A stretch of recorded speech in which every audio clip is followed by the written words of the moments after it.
حضرت محمد صلی اللہ علیہ وآلہ وسلم کے آخری حج کا واقعہ۔ جب حضور صلی اللہ علیہ وآلہ وسلم بیت اللہ پہنچے تو حضور صلی اللہ علیہ وآلہ وسلم نے سب سے پہلے حجر اسود کا استحلام کیا، پھر طواف شروع کیا اور پھر آپ صلی اللہ علیہ وآلہ وسلم نے مقام ابراہیم پر آئے اور آپ صلی اللہ علیہ وآلہ وسلم اس طرح کھڑے ہوئے کہ بسم اللہ الرحمن الرحیم۔ ناظرین، آج کی اس ویڈیو میں ہم حضرت محمد صلی اللہ علیہ وآلہ وسلم کے آخری حج کا واقعہ بیان کریں گے اور اس سے متعلقہ دیگر واقعات بیان کریں گے۔ ہجرت مدینہ کے بعد ایک ہی حج ہے جو حضور اکرم صلی اللہ علیہ وآلہ وسلم نے فتح مکہ کے بعد ادا فرمایا۔ یہی آپ صلی اللہ علیہ وآلہ وسلم کا آخری حج تھا جس میں آپ صلی اللہ علیہ وآلہ وسلم نے فریضہ نبوت کی ادائیگی، تبلیغ اسلام اور اللہ کا پیغام خالق خدا تک پہنچا دینے کی گواہی میدان عرفات میں مجمع عام سے لی، اور اس گواہی پر پھر خود اللہ تعالیٰ کو بھی گواہ بنایا۔ یا رسول اللہ صلی اللہ علیہ وآلہ وسلم پوری امت اور امت کے واسطے سے پوری انسانیت کے لیے اسوہ ہیں۔ حج کے بارے میں آپ صلی اللہ علیہ وآلہ وسلم کے اسوہ حسنہ کا یہ بیان ہمارے صحابہ رسول صلی اللہ علیہ وآلہ وسلم حضرت جابر رضی اللہ تعالی عنہ پیش فرماتے ہیں۔ جب وہ بہت بوڑھے ہو گئے تھے تو حضرت امام حسین رضی اللہ تعالی عنہ کے پوتے امام باقر آپ کی خدمت میں حاضر ہوئے اور ان سے حضور اکرم صلی اللہ علیہ وآلہ وسلم کے حج کی بابت پوچھا۔ حضرت جابر رضی اللہ عنہ نے ہاتھ کے اشارے سے 9 تک گنتی کر کے فرمایا، بیٹے، واقعہ یہ ہے کہ رسول اللہ صلی اللہ علیہ وآلہ وسلم مدینہ آ کر رہے تو 9 سال تک آپ صلی اللہ علیہ وآلہ وسلم نے کوئی حج نہیں کیا۔ پھر ہجرت کے 10ویں سال آپ صلی اللہ علیہ وآلہ وسلم نے عام اعلان کرایا کہ اس سال آپ صلی اللہ علیہ وآلہ وسلم حج کے لیے تشریف لے جائیں گے۔ یہ اطلاع پاتے ہی بہت بڑی تعداد میں لوگ مدینہ آ کر جمع ہونے لگے۔ ہر ایک کی آرزو تھی کہ وہ اس سال سفر میں آپ صلی اللہ علیہ وآلہ وسلم کے ہمراہ جائیں اور آپ صلی اللہ علیہ وآلہ وسلم کی پیروی کریں اور وہی کچھ کریں جو آپ صلی اللہ علیہ وآلہ وسلم کو کرتے دیکھیں۔ آخرکار مدینہ سے روانہ ہونے کا وقت آیا اور یہ پورا قافلہ نبی اکرم صلی اللہ علیہ وآلہ وسلم کی قیادت میں مدینہ سے روانہ ہو کر ذوالخلفہ کے مقام پر پہنچا، اور اس دن قافلے نے اسی مقام پر قیام کیا۔ دوسرے روز نبی اکرم صلی اللہ علیہ وآلہ وسلم نے ذوالخلفہ میں نماز پڑھی اور پھر آپ اپنی قصوہ اونٹنی پر سوار ہوئے۔ اونٹنی آپ صلی اللہ علیہ وآلہ وسلم کو لے کر قریب کے بلند میدان بیضا میں پہنچی۔ بیضا کی بلندی سے جب میں نے چاروں طرف نگاہ دوڑائی تو مجھے آگے پیچھے دائیں بائیں حد نظر تک آدمی ہی آدمی نظر آئے۔ کچھ سوار تھے اور کچھ پیدل۔ اللہ کے رسول صلی اللہ علیہ وآلہ وسلم ہمارے درمیان میں تھے اور آپ صلی اللہ علیہ وآلہ وسلم پر قرآن نازل ہوتا تھا، لہٰذا حکم خداوندی کے تحت آپ جو کچھ بھی کرتے تھے ہم لوگ بھی وہی کرتے۔ یہاں پہنچ کر آپ صلی اللہ علیہ وآلہ وسلم نے بلند آواز سے توحید کا تلبیہ پڑھا تو لوگوں نے بھی بلند آواز سے تلبیہ پڑھا اور آپ صلی اللہ علیہ وآلہ وسلم بھی اپنا تلبیہ برابر پڑھتے رہے۔ حضرت جابر رضی اللہ تعالیٰ عنہ فرماتے ہیں کہ دراصل اس سفر میں ہماری نیت صرف حج ادا کرنے کی تھی۔ جب ہم سب لوگ نبی صلی اللہ علیہ وآلہ وسلم کی معیت میں بیت اللہ پہنچے تو حضور صلی اللہ علیہ وآلہ وسلم نے سب سے پہلے حجر اسود کا استعلام کیا، پھر طواف شروع کیا اور پہلے 3 چکروں میں آپ صلی اللہ علیہ وآلہ وسلم نے رمل فرمایا، پھر 4 چکروں میں معمولی رفتار سے چلے، پھر آپ صلی اللہ علیہ وآلہ وسلم مقام ابراہیم علیہ السلام پر آئے اور پھر آپ صلی اللہ علیہ وآلہ وسلم اس طرح کھڑے ہوئے کہ مقام ابراہیم علیہ السلام آپ کے اور بیت اللہ کے درمیان تھا، اور آپ صلی اللہ علیہ وآلہ وسلم نے 2 رکعت نماز ادا فرمائی۔ ان 2 رکعتوں میں آپ صلی اللہ علیہ وآلہ وسلم نے سورۃ کافرون اور سورۃ اخلاص کی قرأت فرمائی۔ پھر آپ صلی اللہ علیہ وآلہ وسلم حجر اسود کے پاس لوٹ کر آئے، حجر اسود کا استحلام کیا، پھر ایک دروازے سے صفا کی طرف چلے۔ جب صفا کے بالکل قریب پہنچے اور فرمایا کہ صفا سے اپنی صحیح شروع کرتا ہوں۔ بس آپ صلی اللہ علیہ وآلہ وسلم پہلے صفا پر آئے اور صفا پر اتنے اونچے تک چڑھے کہ بیت اللہ آپ صلی اللہ علیہ وآلہ وسلم کو صاف نظر آنے لگا، اور آپ صلی اللہ علیہ وسلم قبلے کی طرف رخ کر کے کھڑے ہو گئے۔ پھر آپ صلی اللہ علیہ وسلم توحید اور تکبیر میں مصروف ہو گئے۔ آپ صلی اللہ علیہ وسلم صفا سے نیچے آئے اور مروہ کی طرف چلے، اور مروہ پر بھی وہی کچھ کیا جو صفا پر کیا تھا، یہاں تک کہ آپ صلی اللہ علیہ وسلم آخری چکر پورا کر کے مروہ پر پہنچے تو آپ نے اپنے رفیقہ سفر سے خطاب فرمایا۔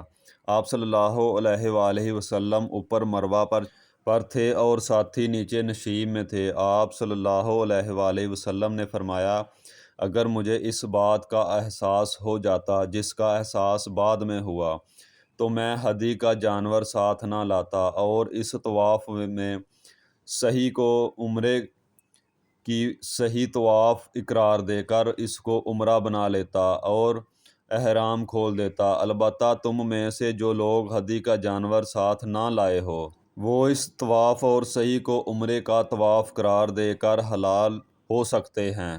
یہ سن کر سرقہ بن مالک رضی اللہ عنہ کھڑے ہوئے اور پوچھا، رسول اللہ صلی اللہ علیہ وآلہ وسلم، یہ حکم اس سال کے لیے ہے یا یہ اب ہمیشہ کے لیے ہے؟ اہل مکہ کے نزدیک حج کے مہینے میں مستقل طور پر عمرہ کرنا سخت گناہ کی بات تھی۔ اب جو سرقہ بن مالک نے دیکھا کہ ایام حج میں اس طواف وسیع کو مستقل عمرہ قرار دیا جا رہا ہے تو انہوں نے سوال کیا کہ کیا اب ایسا ہی حکم ہمیشہ کے لیے ہے یا یہ حکم خاص طور پر اسی سال کے لیے ہے؟ نبی کریم صلی اللہ علیہ وآلہ وسلم نے ایک ہاتھ کی انگلی دوسرے ہاتھ کی انگلی میں اچھی طرح ڈالی اور فرمایا، عمرہ حج میں اسی طرح داخل ہو گیا، یعنی ایام حج میں عمرہ کرنا اور حج کے ساتھ ایک ہی سفر میں عمرہ کرنا بالکل درست ہے۔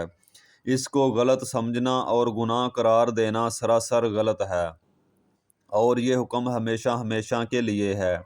حضرت جابر رضی اللہ تعالیٰ عنہ نے اپنا بیان جاری رکھتے ہوئے فرمایا کہ حضرت علی رضی اللہ تعالیٰ عنہ یمن سے رسول اللہ صلی اللہ علیہ وآلہ وسلم کے لیے مزید قربانی کے جانور لے کر مکہ معظمہ پہنچے۔ انہوں نے اپنی بیوی حضرت فاطمہ الزہرا رضی اللہ تعالیٰ عنہ کو دیکھا کہ وہ احرام ختم کر کے حلال ہو گئی ہیں، رنگین کپڑے بھی پہن رکھے ہیں اور سرما بھی لگایا ہے۔ حضرت علی رضی اللہ تعالیٰ عنہ کو یہ بات کچھ غیر مناسب معلوم ہوئی اور ناگوار کا اظہار کیا، تو حضرت فاطمہ رضی اللہ تعالیٰ عنہ نے جواب دیا، مجھے ابا جان نے اس کا حکم دیا تھا، یعنی میں نے رسول اللہ صلی اللہ علیہ وآلہ وسلم کے حکم سے ہی احرام ختم کیا ہے۔ رسول اللہ صلی اللہ علیہ وآلہ وسلم حضرت علی رضی اللہ تعالیٰ عنہ کی طرف متوجہ ہوئے اور پوچھا، اے علی، جب تم نے احرام باندھا اور تلبیہ پڑھا تو کیا نیت کی؟ یعنی صرف حج کی نیت کی تھی یا حج اور عمرہ دونوں کی نیت کی تھی؟ حضرت علی رضی اللہ تعالیٰ عنہ نے جواب میں کہا، میں نے کہا تھا، اے اللہ، میں بھی اسی چیز کا احرام باندھتا ہوں جس کا احرام تیرے رسول اللہ صلی اللہ علیہ وسلم نے باندھا ہے۔ رسول اللہ صلی اللہ علیہ وآلہ وسلم نے ان سے کہا، میں تو چونکہ اپنے ساتھ ہدی کا جانور لے کر آیا ہوں اس لیے میرے لیے احرام کھولنے کی گنجائش نہیں ہے، اور تم نے بھی وہی نیت کر لی جو میری ہے، لہٰذا تمہارے لیے بھی احرام کھول کر حلال ہونے کی گنجائش نہیں ہے۔ حضرت جابر رضی اللہ تعالیٰ عنہ کہتے ہیں، کہ ہدی کے اونٹ جو حضرت علی رضی اللہ تعالیٰ عنہ یمن سے لے کر آئے تھے اور خود رسول اللہ صلی اللہ علیہ وآلہ وسلم جو اپنے ہمراہ لائے تھے، یہ سب 100 تھے۔ سارے صحابہ رضی اللہ تعالیٰ عنہ نے رسول اللہ صلی اللہ علیہ وآلہ وسلم کی ہدایت کے مطابق احرام کھول دیے اور بال کٹوا کر حلال ہو گئے۔ البتہ نبی کریم صلی اللہ علیہ وآلہ وسلم اور وہ صحابہ جو ہدی کا جانور ساتھ لائے تھے احرام باندھے رہے۔ پھر جب ذوالحج کی 8 تاریخ ہو گئی تو سارے لوگوں منی کی طرف روانہ ہوئے اور ان لوگوں نے بھی حج کا احرام باندھا جو عمرہ کر کے احرام ختم کر چکے تھے، اور نبی کریم صلی اللہ علیہ وآلہ وسلم اپنی اونٹنی قصوہ پر سوار ہو کر منی کو روانہ ہوئے۔ وہاں آپ صلی اللہ علیہ وآلہ وسلم نے ظہر، عصر، مغرب، عشاء اور فجر کی پانچوں نمازیں ادا فرمائیں۔ فجر کی نماز کے بعد آپ صلی اللہ علیہ وآلہ وسلم منی میں کچھ دیر اور ٹھہرے، یہاں تک کہ جب سورج نکل آیا تو آپ صلی اللہ علیہ وآلہ وسلم عرفات کی طرف روانہ ہوئے، اور آپ صلی اللہ علیہ وآلہ وسلم نے حکم دیا کہ نمرہ کے مقام پر آپ صلی اللہ علیہ وآلہ وسلم کے لیے صوف کا خیمہ نصب کیا جائے۔ قریش کو اس میں ذرا شک نہ تھا کہ رسول اللہ مشراء الحرم کے پاس ہی وقف فرمائیں، جیسا کہ زمانہ جاہلیت میں ہمیشہ قریش کرتے رہے تھے، لیکن آپ صلی اللہ علیہ وآلہ وسلم مشراء الحرم کی حدود سے آگے نکل آئے اور میدان عرفات کی حدود میں آئے۔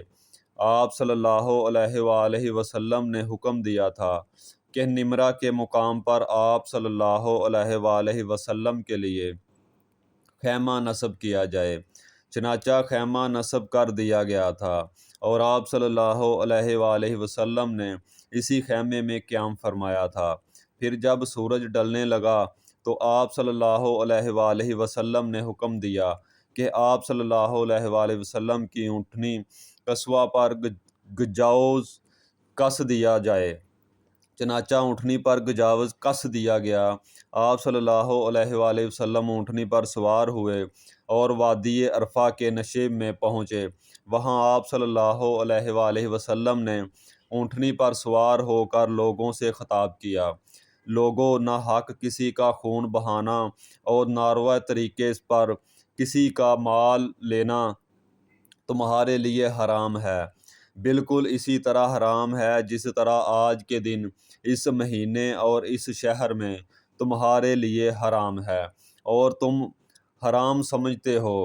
خوب سمجھ لو کہ دورہ جاہلیت میں ساری چیزیں میرے دونوں قدموں کے نیچے رون دی گئی ہیں، اور زمانہ جاہلیت کا خون معاف ہے، اور سب سے پہلے میں اپنے خاندان کا خون یعنی ربیعہ بن حارث بن عبد المطلب کے فرزندان کا خون معاف کرنے کا اعلان کرتا ہوں، جو بنی سعد کے قبیلے میں دودھ پینے کے لیے رہا کرتے تھے۔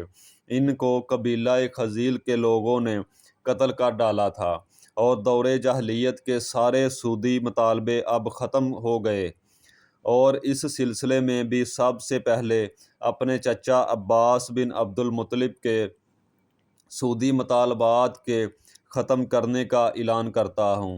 آج ان کے سارے سودی مطالبات ختم ہیں۔ اے لوگو، خواتین کے حق کے معاملے میں اللہ سے ڈرتے رہو۔ تم نے ان کو اللہ کی امانت کے طور پر اپنے قید نکاح میں لیا ہے، اور ان سے لذت اندوزی اللہ کے کلمہ اور قانون ہی کے ذریعے تمہارے لیے حلال ہوئی ہے۔ تمہارا ان پر خاص حق یہ ہے کہ جس شخص کا تمہیں اپنے گھر میں آنا ناپسند ہو، ان کو تمہارے بستر پر بیٹھنے کا موقع نہ دیں، اور اگر وہ یہ خطا کر بیٹھیں تو تنبیہ کے لیے تم ان کو معمولی سزا دے سکتے ہو، اور ان کا خاص حق تم پہ یہ ہے کہ تم اپنی حیثیت اور وصیت کے مطابق کشاد دلی سے ان کے لباس اور کھانے پینے کا اہتمام کرو۔ اور میں تمہارے درمیان وہ سرچشمہ ہدایت چھوڑ کر جا رہا ہوں کہ اگر تم اسے مضبوط پکڑے رہے اور اس کی رہنمائی میں چلتے رہے تو کبھی تم راہ حق سے نہیں بھٹکو گے۔ یہ سرچشمہ ہدایت ہے اللہ کی کتاب، اور قیامت کے روز اللہ تعالیٰ تم سے میرے بارے میں دریافت فرمائے گا کہ میں نے اللہ کا پیغام تم لوگوں تک پہنچا دیا یا نہیں۔ بتاؤ تم وہاں میرے بارے میں اللہ کو کیا جواب دو گے؟ حاضرین نے ایک زبان ہو کر کہا، ہم گواہی دیتے ہیں کہ آپ صلی اللہ علیہ وآلہ وسلم نے تبلیغ کا حق ادا کر دیا۔ آپ صلی اللہ علیہ وسلم نے سب کچھ پہنچا دیا، اور آپ صلی اللہ علیہ وسلم نے رسوا خیر خواہی کو دقیق نہیں چھوڑا۔ اس پر آپ صلی اللہ علیہ وآلہ وسلم نے اپنی شہادت کی انگلی آسمان کی طرف اٹھائی، پھر لوگوں کی طرف اس سے اشارہ کرتے ہوئے اور جھکتے ہوئے 3 بار کہا، اے اللہ تو بھی گواہ رہ، میں نے تیرا پیغام اور تیرے احکامات تیرے بندوں تک پہنچا دیے، اور تیرے یہ بندے گواہ ہیں کہ میں نے تبلیغ کا حق ادا کر دیا۔ پھر حضرت بلال رضی اللہ تعالیٰ عنہ نے اذان دی اور اقامت کہی، اور آپ صلی اللہ علیہ وسلم نے ظہر کی نماز پڑھائی۔ ظہر اور عصر کی نمازیں ایک ساتھ پڑھنے کے بعد آپ صلی اللہ علیہ وسلم ٹھیک اس مقام پر آئے جہاں وقوف کیا جاتا تھا۔ پھر آپ صلی اللہ علیہ وآلہ وسلم نے اپنی اونٹنی قصوہ کا رخ ادھر موڑ دیا جدھر بڑی بڑی چٹانیں تھیں، اور سارا مجمع آپ صلی اللہ علیہ وسلم کے سامنے ہو گیا، جس میں سب ہی پیدل تھے۔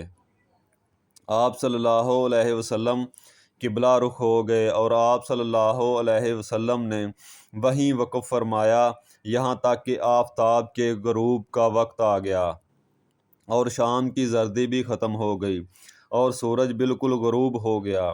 تو اس وقت آپ صلی اللہ علیہ وسلم عرفات سے مزدلفہ کی طرف روانہ ہوئے، اور حضرت اسامہ بن زید رضی اللہ تعالیٰ عنہ کو آپ نے اپنی اونٹنی پر اپنے پیچھے بٹھا لیا، اور آپ صلی اللہ علیہ وآلہ وسلم مزدلفہ آ پہنچے۔ یہاں آ کر آپ نے مغرب اور عشاء کی نماز ایک ساتھ پڑھی، اذان ایک ہوئی اور اقامت دونوں کے لیے الگ الگ، اور ان دونوں نمازوں کے درمیان آپ نے کوئی سنت یا نفل نماز نہیں پڑھی۔ اس کے بعد آپ صلی اللہ علیہ وآلہ وسلم آرام فرمانے کے لیے لیٹ گئے اور آرام فرماتے رہے یہاں تک کہ صبح صادق ہو گئی اور فجر کا وقت ہو گیا۔ صبح صادق ہوتے ہی آپ صلی اللہ علیہ وآلہ وسلم نے اذان اور اقامت کہلوا کر نماز فجر اول وقت میں ادا فرمائی۔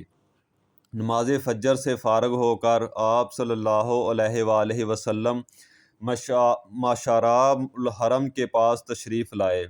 یہاں آ کر نبی اکرم صلی اللہ علیہ وآلہ وسلم قبلے کی طرف رخ کر کے کھڑے ہو کر دعائے تکبیر، تحلیلہ اور توحید و تسبیح میں مصروف ہو گئے اور دیر تک مصروف رہے۔ جب خوب اجالا ہو گیا تو طلوع آفتاب سے ذرا پہلے آپ صلی اللہ علیہ وآلہ وسلم وہاں سے منی کے لیے روانہ ہو گئے، اور اس وقت آپ صلی اللہ علیہ وآلہ وسلم نے اپنی نکاح کے پیچھے فضل بن عباس رضی اللہ تعالیٰ عنہ کو سوار کر لیا۔ جب آپ وادی مصر کے درمیان پہنچے تو آپ صلی اللہ علیہ وآلہ وسلم نے اپنی اونٹنی کو ذرا تیز کر دیا۔ پھر مصر سے نکل کر آپ صلی اللہ علیہ وآلہ وسلم اس درمیانی راستے سے چلے جو بڑے جمڑے کے پاس جا کر نکلتا ہے۔ پھر اس جمڑے کے پاس پہنچ کر جو درخت کے پاس ہے آپ صلی اللہ علیہ وآلہ وسلم نے رامی فرمائی، 7 کنکریاں اس پر پھینک کر ماری، اور ہر کنکری پھینکتے ہوئے آپ صلی اللہ علیہ وآلہ وسلم اللہ اکبر کہتے جاتے تھے۔ یہ کنکریاں چھوٹی چھوٹی تھیں۔ آپ صلی اللہ علیہ وآلہ وسلم نے نشیبہ کے مقام سے یہ رامی کی۔ جب آپ صلی اللہ علیہ وآلہ وسلم رامی سے فارغ ہوئے تو قربانی گاہ کی طرف روانہ ہوئے۔ وہاں آپ صلی اللہ علیہ وآلہ وسلم نے 36 اونٹ اپنے دستے مبارک سے قربان کیے اور باقی اونٹ حضرت علی رضی اللہ تعالیٰ عنہ کے حوالے کیے، جن کی قربانی حضرت علی رضی اللہ تعالیٰ عنہ نے کی، اور آپ صلی اللہ علیہ وآلہ وسلم نے حضرت علی کو اپنے ہدیہ کے اونٹوں میں شریک فرمایا۔ پھر آپ صلی اللہ علیہ وآلہ وسلم نے حکم دیا کہ قربانی کے ہر اونٹ میں سے ایک ٹکڑا لیا جائے، چنانچہ ہر ایک میں سے ایک ایک ٹکڑا لے کر برتن میں ڈال دیا گیا اور پکایا گیا۔ پھر نبی اکرم صلی اللہ علیہ وآلہ وسلم اور حضرت علی رضی اللہ تعالیٰ عنہ دونوں نے اس گوشت میں سے تناول فرمایا اور اس کا شوربہ بھی پیا۔ پھر حضور صلی اللہ علیہ وسلم اپنی اونٹنی پر سوار ہوئے اور طواف زیارت کے لیے بیت اللہ کی طرف روانہ ہوئے۔ ظہر کی نماز آپ صلی اللہ علیہ وآلہ وسلم نے مکہ میں پہنچ کر ادا فرمائی۔ نماز ظہر سے فارغ ہو کر آپ صلی اللہ علیہ وسلم اپنے اہل خاندان بنی عبد المطلب کے پاس آئے، جو زمزم سے پانی کھینچ کھینچ کر لوگوں کو پلا رہے تھے۔ آپ صلی اللہ علیہ وسلم نے ان سے فرمایا، ڈول نکال کر پلاؤ۔ اگر مجھے یہ اندیشہ نہ ہوتا کہ مجھے دیکھ کر دوسرے لوگ تم سے زبردستی یہ خدمات چھین لیں گے تو میں خود اپنے ہاتھ سے تمہارے ساتھ زمزم سے ڈول کھینچتا۔ ان لوگوں نے آپ صلی اللہ علیہ وسلم کو ڈول بھر کر دیا تو آپ صلی اللہ علیہ وسلم نے اس میں سے نوش فرمایا۔ یہ ہیں رسول اکرم صلی اللہ علیہ وآلہ وسلم کا وہ الوداع حج جو آخری بھی ہے اور مثالی بھی، امت کے لیے اسوہ حسنہ بھی، اور قیامت کے اہل ایمان اس نمونے پر اپنا فریضہ حج ادا کرتے ہیں۔ اللہ تعالیٰ مومنین کو حضور اکرم صلی اللہ علیہ وسلم کے نقش قدم پر چلنے کی توفیق عطا فرمائے، آمین۔ ناظرین، کمنٹ باکس میں اللہ تعالیٰ کے 99 ناموں میں سے ایک نام ضرور ٹائپ کریں۔ جزاک اللہ خیرہ۔